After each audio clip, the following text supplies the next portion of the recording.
Yo, yo, back again. Yeah, took a little bit longer than I thought it would do, having that conversation.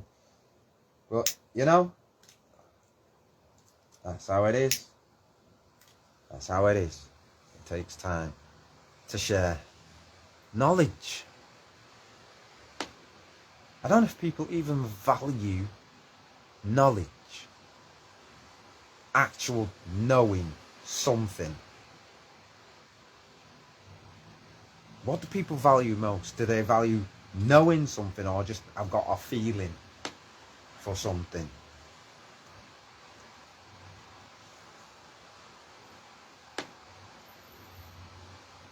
Anyway, to get back to what we were saying in the previous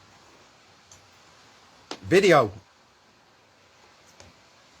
it's about multitasking, living your life, doing what you need to do, because you're all grown-ups with responsibilities, taking care of your family, and then you have that juxtaposed against all the nonsense that you see going on, which, let's be honest, we don't need that. A lot of us don't really care for it or about it. Might have something to say from a certain point of view, but as to how involved we're going to be in any of that, well, you just look at people's actions, don't you? Because actions speak louder than words. You see, we're all just trying our best, aren't we? Just to not be a problem, to actually be a solution, or, to do something for ourselves, and to be allowed to do that, to live in peace. We're all trying our best. But then you look at what's going on out there, and you feel almost like you have to make some kind of comment about it. But at the same time, you got things to do, You can't spend all your life worrying about what others are doing all the time. However, you kind of got to look at the ways these things impact on you. You got to have some awareness of the bigger picture, and maybe do what I'm doing, cut it down to size, into maybe bite-sized pieces. I'm not going to bite it, by the way. It's paper. It's not very tasty. Bite-sized pieces so that you can mentally digest it, so that you can deal with the thought of it, the idea of it. Because doing it as one big chunk, in one go, is quite difficult. It requires a lot of skill. It's like juggling a lot of plates, or juggling a lot of things, and if you're not practiced, very well practiced in that, you might drop something, and it might cost you every time you drop something. So you don't want to do that. So multitasking is quite important, but so is knowledge, and what kind of knowledge are people sharing anyway? And where's it taking us at the end of the day? Why is there so many problems that are not really our problems, but they're put upon us somehow, by people with, I guess, great imagination, for why they think that it should be your problem all of a sudden. It really isn't. Not my problem. It's a problem, but don't make it my problem, I'm nobody's slave. Not put on this earth to be somebody's slave and to just, participate in enslaving myself.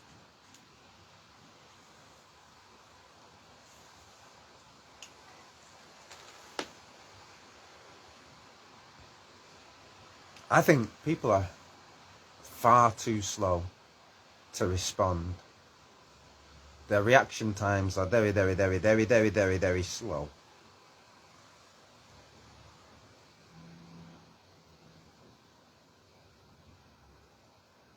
Not only are their reactions to things going on around them very slow, and it seems that the responsiveness, the right kind of action, is also very slow. Almost as if they're waiting for someone else to come and do it before they have to do anything about it. Because that might reveal quite a lot. Like, maybe these people don't actually have any better solutions than maybe you do. And so, what is the problem really with you trying to do your thing, your way? Since we've not tried that before. I don't think that's a problem.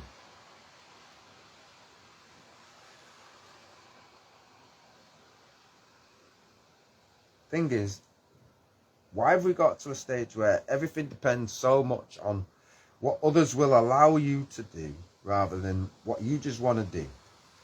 If you're not hurting nobody, what's the problem?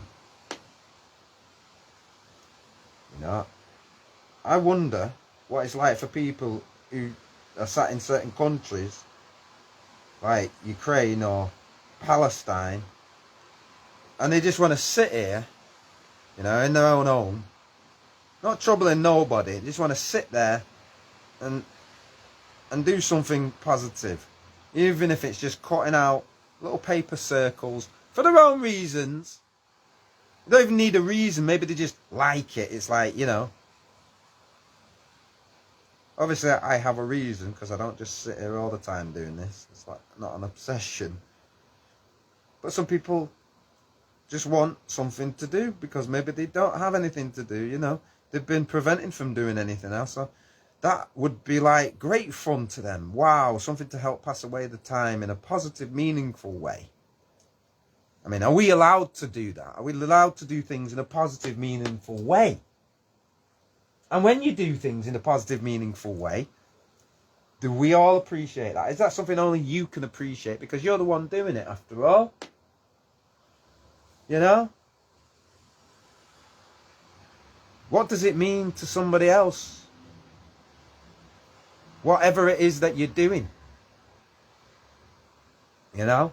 How many people actually go out of their way to care about something, to care about somebody, to help somebody, to do something? Because I think that that particular skill seems incredibly rare. When it happens, I remember it and I give thanks for it. And I know there's many people out there who are doing great things, great works, showing great kindness, you know, great humility, great sympathy, because they've been through a lot. But then there's many people out there that just have absolutely none. And then there's other people who are, I guess, so worn out by the process of continual barrage of bad behaviours by people.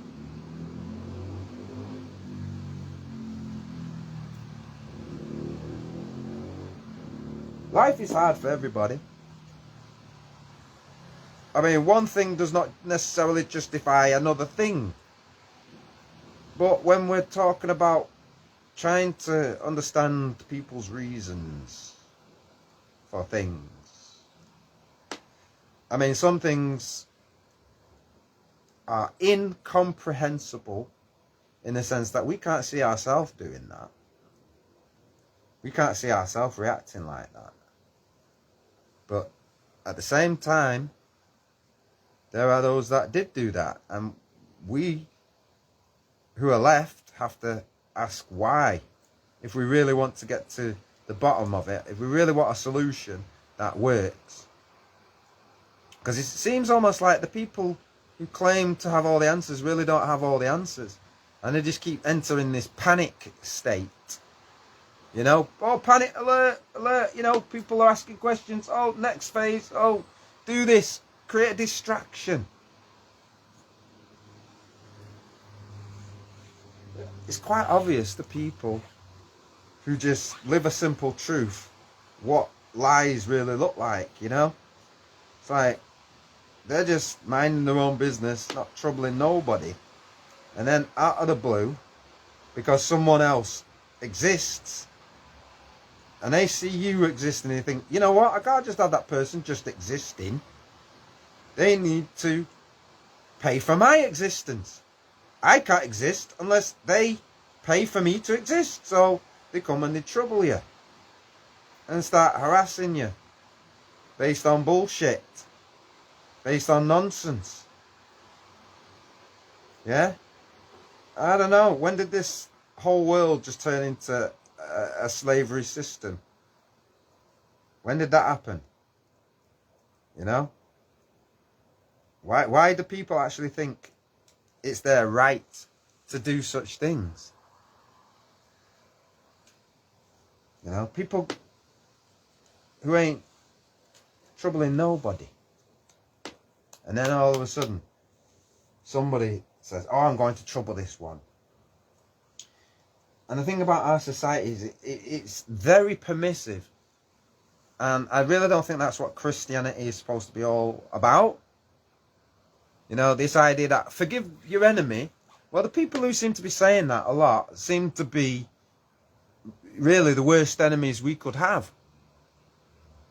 And no wonder they're asking for us to forgive them, because they've done horrible, horrendous things. And yes, if we were to judge them the way that they have judged many of us, they would be worthy of the same things that they've done to others. So, you know, them asking for us to be, oh, be merciful now, okay.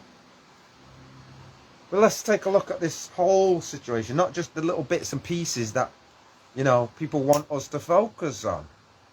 There's a wholeness to the whole country, and I think, as I was saying, I do not know each individual's personal reasons for doing something, but I have heard lots of reasonings out there. And when you put all those reasonings together, you realise that there's more than just one problem why people feel frustrated right now. There's more than just one problem. It's many problems. And because there's many problems and it's affecting you as an individual, you care about that now. You care about the problem that affects you right now. But when it was only affecting someone else, people did not care. And that's a problem, because it means that it's very slow to get anything done. And that's what I mean about people are slow to respond. When something needs to be done, doesn't matter what it is, because it involves some work to get there, the people are slow to respond.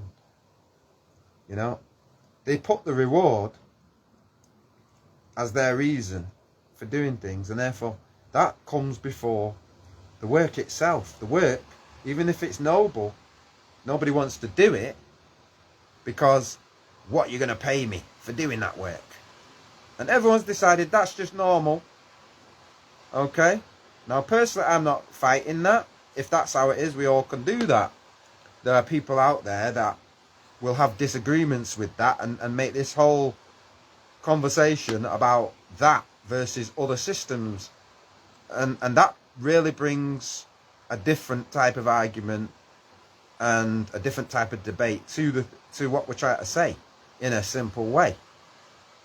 In a simple way, we're saying no matter what system, we're not supporting slavery systems. We're not supporting that at all. Whether it's against white people, black people, brown people, Chinese people, you know, aliens, any people, male or female. We're not supporting slavery systems. We don't want it.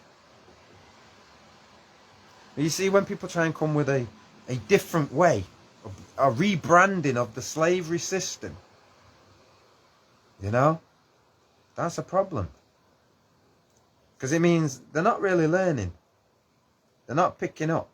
They're just sorry that they got caught. They're not sorry. You know? And the problem again with a lot of these kinds of people is that they don't really have a good argument to justify what they're doing, because it's just entirely their viewpoint. It's political fascism. And they use their ideologies as a defense, as a reason to justify why they're doing what they're doing. And it's been going on for a very long time now. But in recent years, we've all seen it ramped up to the point where people are kind of like losing the plot. People are reacting. But in understanding more about what it means to be a human being, to have some sympathy and empathy might go a long way. That's all I'm saying, you know? Because it's so easy to react to all these different situations going on and saying, well, that one deserves that reaction, and this one deserves that reaction. These ones deserve our sympathy, and these other ones do not. And that's the divisiveness, isn't it? You know? Not only do we have that divisiveness, but also in your own emotional state, you have people who support and people who do not support. And part of the progress and the limiting factors to the progress is who is supporting the ones that are actually trying to build anything different from what other people do. Because most people, they just participate in life a certain way and they don't want to see anything change. Good for you. But does that mean that people who want to see change can't create the change? And how are we going to create that change exactly? How is change created? You know? So many people are starting to understand now and get it, that, you know, it takes actions to create these results, you know, and you have to create the necessary conditions in order for things to be manifested. If the necessary conditions are not there, it won't happen, because the necessary conditions are necessary. Yeah. So we must learn to understand that. We must learn to understand there's a process to how things get made, how things are created, including solutions. One of the things that really bothers me, aside from the fact that none of us have got the time to really give it our 100%. So we've paid people, servants, public servants, to do these things for us and to do a good job, you know. Thing is, there's so many people out there with different ideas of what a good job looks like,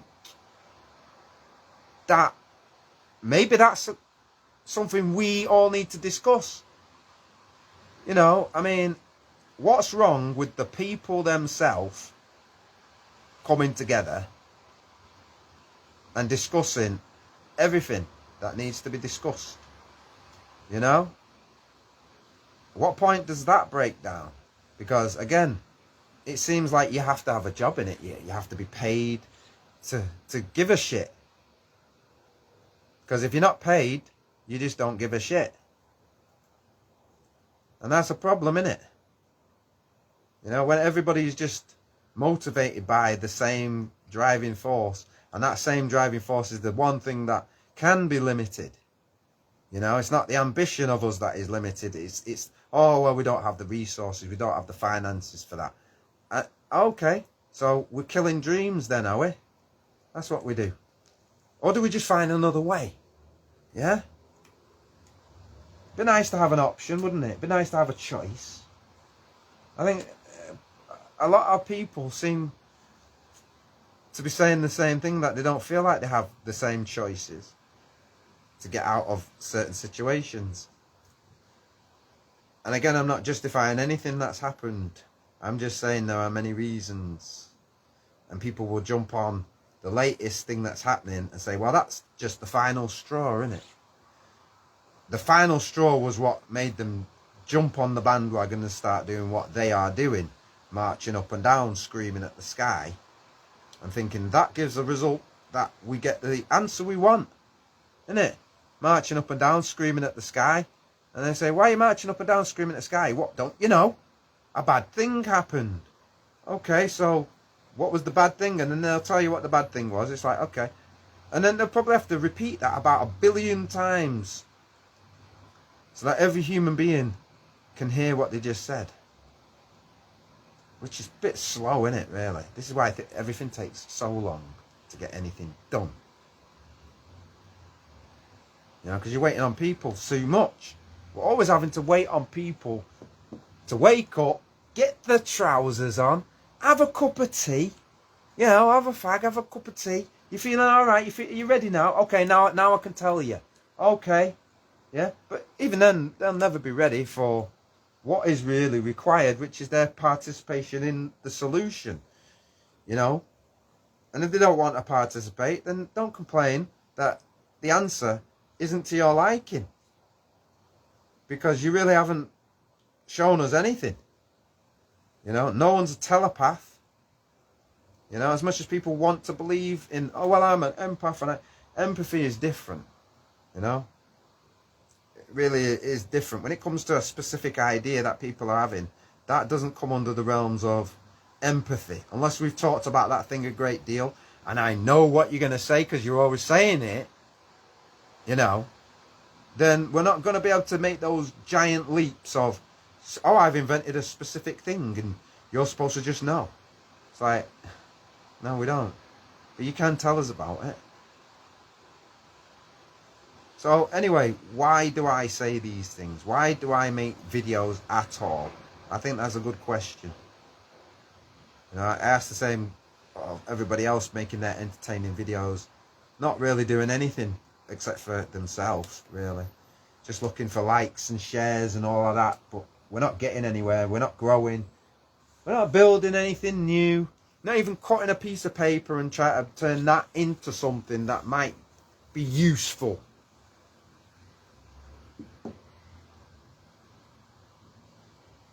This problem of people not wanting to help each other, and then they look at the things that's going on in their country, they say, but why is this happening? Oh, it's because people are fed up and sick of this thing. And that's one of the things they're sick of. But I think if you was really to have a long conversation and you had the time, you'd find that people are sick of quite a lot of things. And so all of that adds up together. And that's their real reason for doing it. And for some people, this reason is stronger than this reason. But you won't know that unless you speak to everyone individually. The mob is very dangerous. Groupthink is very dangerous. It doesn't really show us anything. It doesn't. All we're doing is assuming that everybody has the same reason to be there when everyone is an individual and they don't have the same reason to be there. But it's so easy for people to think of things like that because it's just lazy, isn't it? They like to be lazy. People love to be lazy. The lazy thinking. I can't be bothered thinking. Thinking is hard. It really is hard, you know. That's why there's not too many smart people around. Because you have to put the work in. You know? Flipping multitasking. Not only are you trying to live your life peacefully and not trouble nobody, but then you're having to deal with situations that arise out of the situation where not everybody got the memo that it's live and let live, you know. These people seem to think that, oh, you exist, so I'm going to come and trouble you because I need to live because you exist. It's like, I don't care. You're troubling me. Yeah? So, the level of inventiveness, you know, to try and bother people is getting ridiculous. To the point, I think anyone can look at it and say, well, that's an obvious lie, isn't it? You're just bothering people because you want to bother them. You don't want to see the progress in them. You don't want to see the good in them. You want to see the bad in them all the time. But that's because that's the projection of those people who are bad, who have the power to make those effects. But one of the things they don't have the power to make the effect of is whether the people out there actually genuinely care about something or not. That seems to be on the individual themselves. And that's why I'm saying, as much as people can say, well, yeah, I didn't see it, so I don't know. You know, when it's brought to your attention the way people bring it to your attention, I gotta wonder, you know. I gotta wonder what's going on, because, you know, I feel like so many of us are just being silenced because we have a viewpoint that is uncomfortable for people to accept. However, it's the truth, so you're just gonna have to deal with it. Put your big boy pants on and deal with it. You know, we're expected to accept what they're saying, but the minute you say something that has more authority, more power, more relevance, more substantial, more significant, they don't like that. You're not supposed to know that. You're not supposed to be able to say, hey, I'm not going to do that. The word no is a very powerful word. But we live in a society that simultaneously says, say no, we want you to stay safe. But then when you say no, the people you say no to go absolutely bananas. And I don't understand what that is.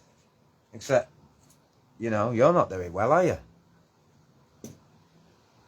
You see, we have to talk about things in abstract ways because nobody likes to accept that they are the ones actually doing those things to people.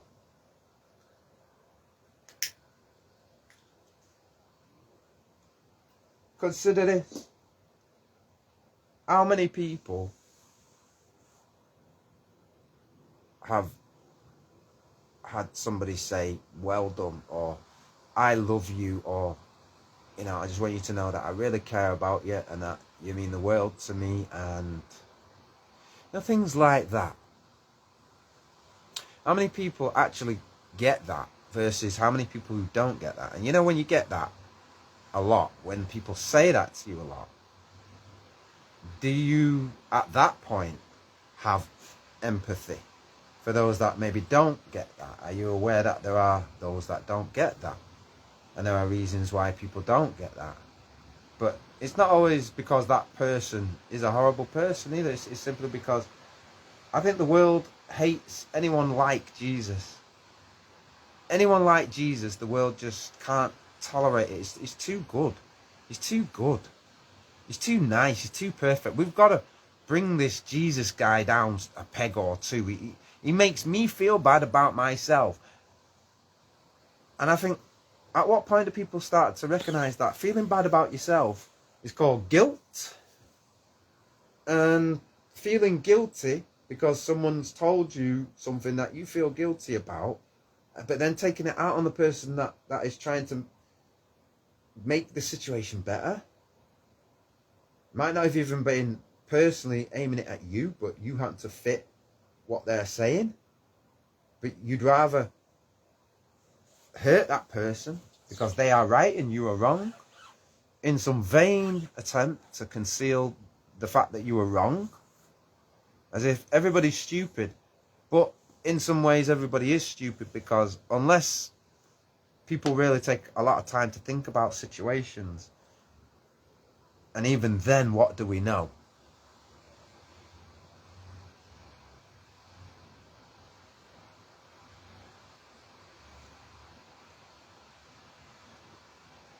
There's a lot going on, and we don't know a lot.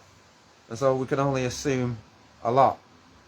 And in assuming a lot, it means a lot is wrong. A lot is unknown. It might be an educated guess, but unless it's actually that, it's just more confusion. It puts confusion into the situation that we're trying to deal with. I think one of the reasons we have this situation is because we don't promote family values anymore. And without family values, without people caring about each other, people are falling by the wayside. The wicked spirits that inhabit people start to become practiced.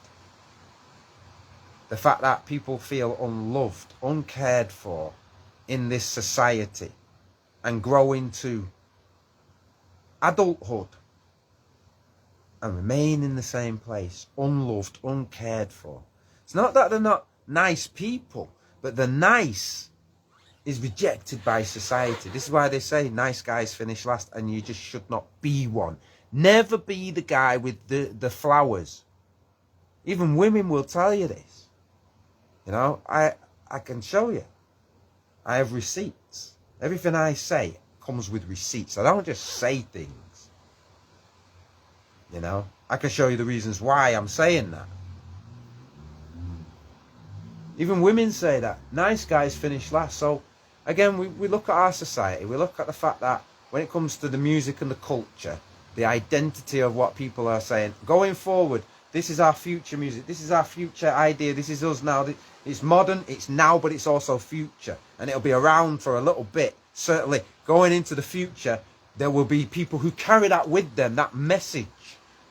The music is the vehicle of that message. But when you look at all these vehicles of messages through the music, is it the right message? Is it the message that we really need? Or is it some other message that has hijacked our society and has been allowed, like poison, to sit there and kill the music industry, kill the love in us, kill the family with fascist politics, with criminal ideologies? And where is it coming from? Well, I'll ask you another question. Who allows it? Because where it's coming from seems to be irrelevant, because if somebody goes and does something wrong, then that person who's done the wrong thing is where it's coming from, right? And that's what we'll look at. That's what we'll judge. That's what we'll say, well, you did the wrong. It's on you. It's not on everybody, it's on you.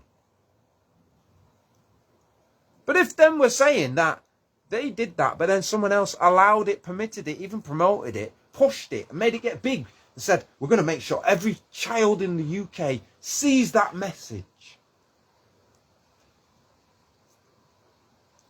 And I don't even know, how can you put these things out, these types of music, that are clearly devil music, that are clearly criminal, mentally insane music, and put it out there? How can you do that and allow it to get that big?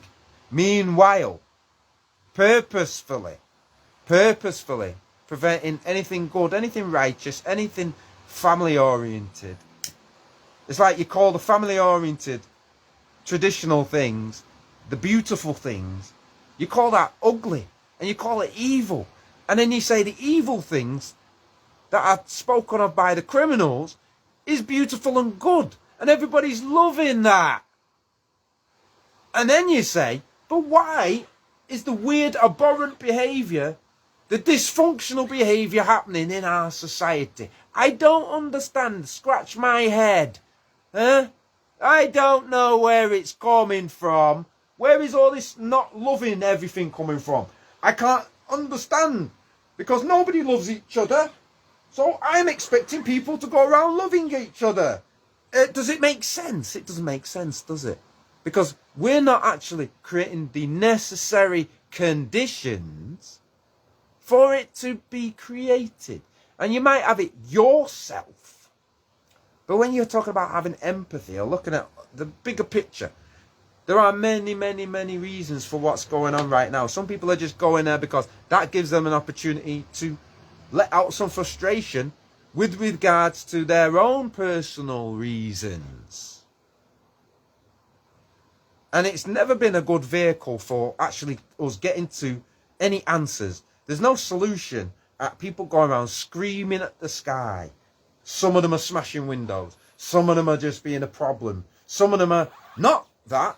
They didn't know what it was. They just never been there before. This is all new to me. And so on and so forth. There are many reasons. But ask yourself this. Are people happy right now? Are they happy? What does it mean to be happy right now? People might have their version and say, well, I got paid this week, so I'm happy. And brilliant, because you can now access resources and not worry for a little bit of time.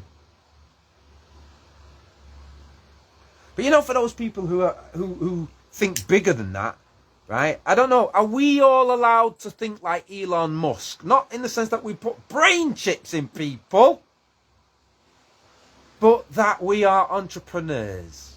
Are we allowed? Are we allowed? Are we allowed? Do you allow me? You know? It's kind of like that, isn't it? It's like, well, I'm doing it anyway, regardless. But supporting each other now. Supporting each other. And you see, when people support each other, the people we support each other back. You know? I'm one of them people. I believe in supporting your own. You know? Charity begins at home.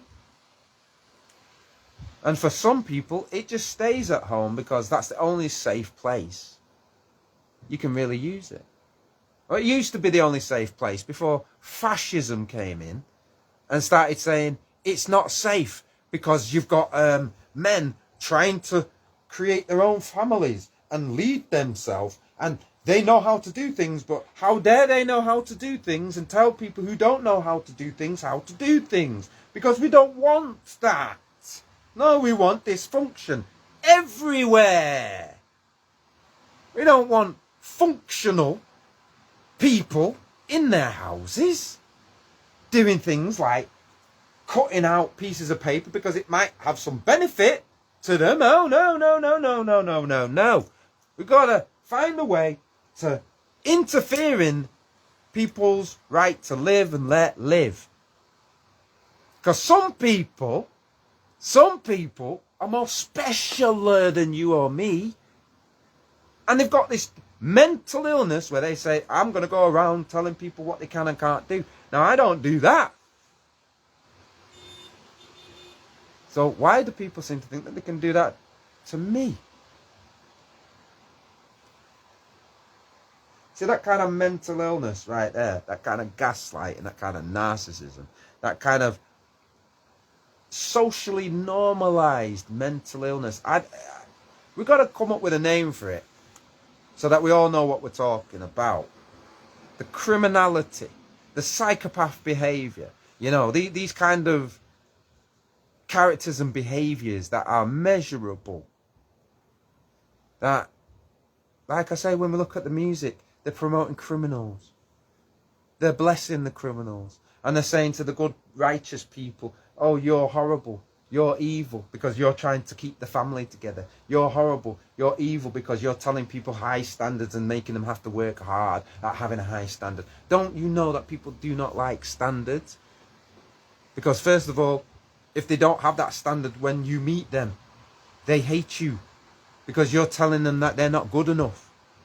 And because they don't want to do the work, they're not going to do the work. They're going to blame you because you told them that there's a standard higher than where they're at. And that's where the jealousy and the envy begins. That's where all these 7 deadly sins that we see people actually living in. But then when we go and research and say, well, what is it? What is the 7 deadly sins?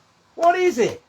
Hey, let's go and look on Wikipedia. It says the 7 deadly sins are known as the capital vices or cardinal sins. I don't know if that means you have to be a cardinal or an archbishop or something, or some other title, or if it has a new meaning, because words have all these multiple meanings, don't they? And we should really try to narrow down what we're talking about so people don't get confused, so that we can have everybody on the same page and we can all agree on something.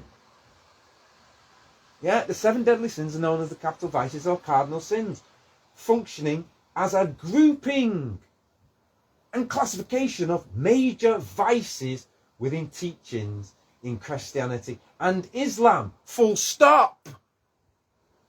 Why is it not talking about all the other religions? It's only Christianity and Islam that have sin. Nobody else has a sin. Right? Yeah, Hare Krishna, there are no sins. Buddha, no sins. Yeah, Zen, no sin. Yeah, any made up crazy, I just made it up now religion, no sin, because only those ones talk about it. And yet they're the ones who are being conflated as, well, you're against each other, aren't you? Are we? Who said that?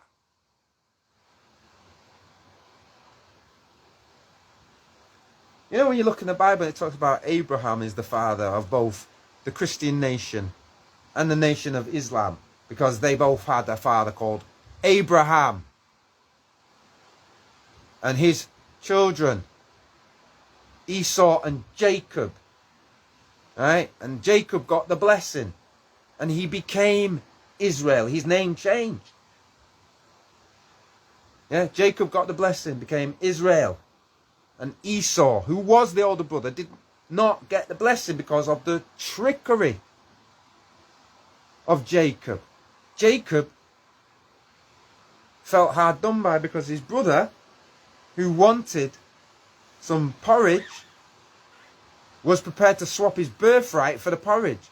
Which, if you ask anybody, is probably pretty mean.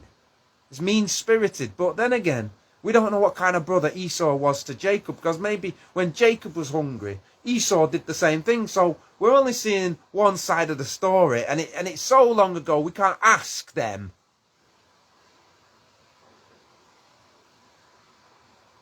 So we don't know how Esau treated Jacob, but it's alleged that Esau swapped his birthright for the porridge. Right? And then when it came time to pay up, because it was not consensual in the sense that he agreed and then broke his promise, Jacob then said, you know what? I'm going to make it happen. I'm going to pretend to be my brother. I'm going to wear goat skins on my forearms, because my father, Abraham at that time, the father of both nations, was old and he couldn't see so well. So the only way he could tell them apart was to feel their arm. And he knew that Jacob had smoother arms than Esau. So Esau had hairy arms. So in order to pretend to be Esau, all he had to do was wear goat skin with the hair attached on his arm. And when he went to receive the blessing, he went before his brother. And when his father felt his arm, he said, ah, that's Esau. And because he was tricked, he gave the blessing. Yeah? To Jacob first, as the firstborn. And then, when Esau found out what Jacob had done, he was angry. Because he said, what right have you got to do that? As me being the older brother. And then, that's when the argument about the porridge came in. So really, we're talking about a family dispute over some porridge. And whether Jacob should have just given his brother the porridge and allowed his brother to have his birthright. But because the younger brother wanted that birthright and he's got it now, and let's see what he's done with it and he's doing with it, in order to see that both sides of the family, because they're both their father is Abraham, are getting along. So let's fast forward 2,000 years from Jacob and Esau. Yeah. Jacob became Israel in name. Okay, the people who are around calling themselves that now, I don't know if they're the same people, but let's assume they're the same people because they want to be that. Okay, are you living good with your brother? Because these are related people. Because again, they even share the same idea about their religions, that there is such a thing as a sin. And nobody else seems to talk about that.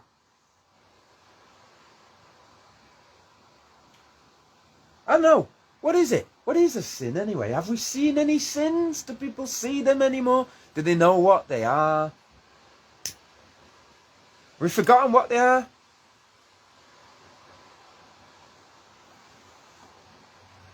But anyway, these two brothers who had a dispute over who has the land, who has the title, who has this, that and the other, the blessing. And then the other one got a blessing still, but he says, oh, because I can't undo my blessing, you're going to have to get the lesser blessing.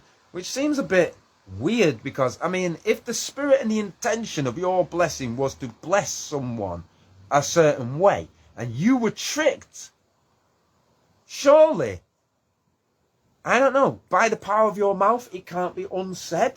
You can't say, hold on a minute, younger son. You deceived me, and for that I take back what I said to you, and I give it to the brother. Why wouldn't he do that? Except he's agreeing that the younger brother should be allowed to do that. Now maybe he knew that the younger brother had indeed had this promise between his older brother. Maybe it's something they always spoke about growing up, so the father was well aware. We can only assume it if it's not purposefully written in there, but I don't know who lives a life in a family, has a younger brother, and then it's like he's not constantly reminded by the younger brother, I'm getting the inheritance, I don't know, but I'm assuming that we've always been the same way, and we all, like cats all just behave the same way. They all fight each other, but it's play fighting. And cats are just cats, and people are just people. And younger brothers will always try and annoy older brothers, and older brothers are given all the responsibility, but it seems no one wants to actually help them. And again, the same thing happened with Ephraim and Manasseh. Whereas Manasseh was the older brother, but again, the father does the blessing, and he purposefully crosses his arms like, I don't like you. Even though but you're the firstborn, so automatically you're going to be older. You are expected to do things that the younger ones are not expected to do because they're not old enough yet. So that's where the automatic responsibility as the elder one comes into play. It's even just a natural progression. But then we're taught that, because they're still a cute kitten, I'm going to give all the reward to the cute kitten, not the cat that served me loyally and caught all the mice and made sure that we're not overrun. No, I'm going to reject those good works and favour someone who didn't do good works, but just simply took advantage and manipulated their way into power. I mean, is that who Jacob really is? Is that who he is? A trickster, a con artist? Is that justification for why one side would feel aggrieved and angry at what's going on? Let's look at the history beyond that. Have we yet reconciled the differences between these two brothers who have the same father? If they have the same father, why are they even fighting each other? Why are they at odds with each other? Why are they constantly in conflict with each other? And again, they agree that there's such a thing as sin. If anything, you would think they would team up against all the others who don't believe in what they believe in. You'd say, hold on a minute, we have the same father. Who's actually tricked these two brothers, then, to fight each other? Because maybe if they came together, they'd be a force to be reckoned. Just a thought. Or maybe there is irreconcilable differences that can't be reconciled. And all we can hope is the best result is live and let live. But they're always going to be like that. They're always going to be like that. Meanwhile, everybody else who's not that has to suffer. Everybody else who's just like, I'm tired of all the arguments, to be honest. All the debates. Live and let live means exactly that. There's no yet, but, unless. There's none of that. It's just live and let live for all people, regardless. And we've still not reached that point yet. We might be getting close, but I feel almost like we're going to have to undo 90% of what we thought was advancing and go back to the 10% we had that was correct and then build on top of that. Because the 90% of what we have really appears to be ignoring all the crucial, important things. The most important things, the capital things. Because just like the capital vices, there's capital graces. You know? There's 7 great lights in the world. 7 great things to be, and probably more. But, you know, it's an easy way for people to remember because we're human beings and we're not machines. and we're limited in what we can remember or understand. If you can remember 7 great things and 7 bad things, because that's how we carried knowledge with us.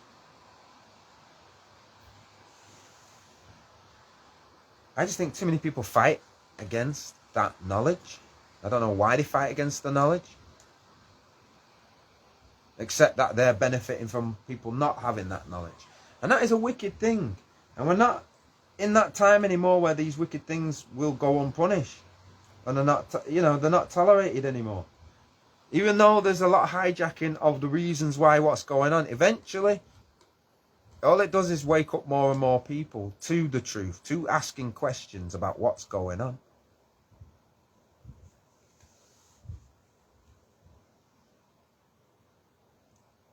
And the solution, as always, is peace and love creates peace and love. And if we can get back to peace and love, everybody's a winner.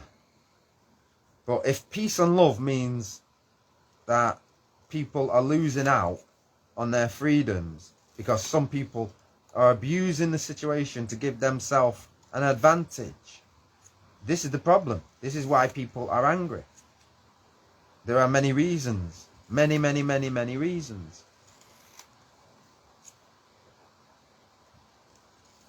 I have some of my own reasons, but I'm not going to share everything that I think, because the people can't handle everything.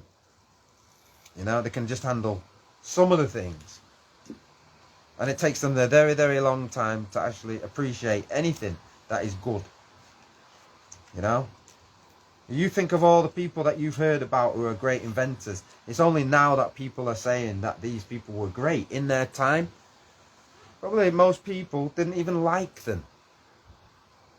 And it wasn't until years, maybe centuries after they have died, that people actually look at what they said in their lifetime and start to appreciate it. Start to realise that if those people were alive now, those are the kind of people you'd want to have as your friends. People who actually get things done. And in getting things done, they understand the problem. They're able to tell you these things. Because they were doing it. Someone who's not doing it, like someone who's not fixing the plumbing, can't tell you how the plumbing works. So you must understand that not only were these people philosophers, but they were kind of like, I don't like to use the word activist because that means something else. They were trying to create community that worked in their time. And that is a slow, never-ending process. It's always going to be something that you participate in where you are until you can no longer participate. And hopefully you'll have created enough good that the community can not only bring itself forward, but add new things, and those things will hopefully benefit you as well. As you get old, you're going to need people around you. We all do. But the way people act, it's like they're going to be forever young, and that they forget. They forget about the young. The way we are treating the young, the way we're taking away all their opportunities, not creating enough of them, the way people aren't supporting the things that we're trying to do. And they're really easy to do, Like, if you can cut out a piece of paper, yeah, you could do something with your life. I know that some people work better as part of a team. And so maybe we should all come together and do some arts and crafts, because that's what I've been saying for I don't know how many weeks. And then the response is like, yeah, I get a few years, but it's really, really slow. It's really, really slow. I'm not slow because I'm on it. But other people, they're really, really slow to do anything. Maybe you just want to do it for yourself, and maybe you are, so good luck to you. But, can't all be like that, surely. So, to me, the solutions are, we should just do better at what we're trying to do. All of us. All this political nonsense that is being manipulated left, right and centre. I don't really discuss it all the time. I just know that, you know, people are confused. And it's going to take a long time before they're not confused.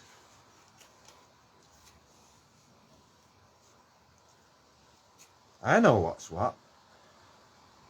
And I know many of you know what's what. You know, but in the meantime, we could be doing something useful, purposeful, you know. And we do need to come together about a great many things. And maybe you guys need to learn to multitask, so you can do everything you want to do within the same time, because time is limiting. You know, the harvest is plentiful, as the Bible says, but the workers, the reapers, are few. I can show you a million things we could be doing, and that will only bring more success and more happiness and more joy and greater well-being and make you feel happy. Too many people, they're not happy. They're not doing anything that they want to do. You know? And the other thing is the support that people get from other people. Well, it's another reason why people are unhappy with their situation. And it's something people should think about. How they themselves can be better people. And we can get back to. Can we get back to? Did we ever have that great life?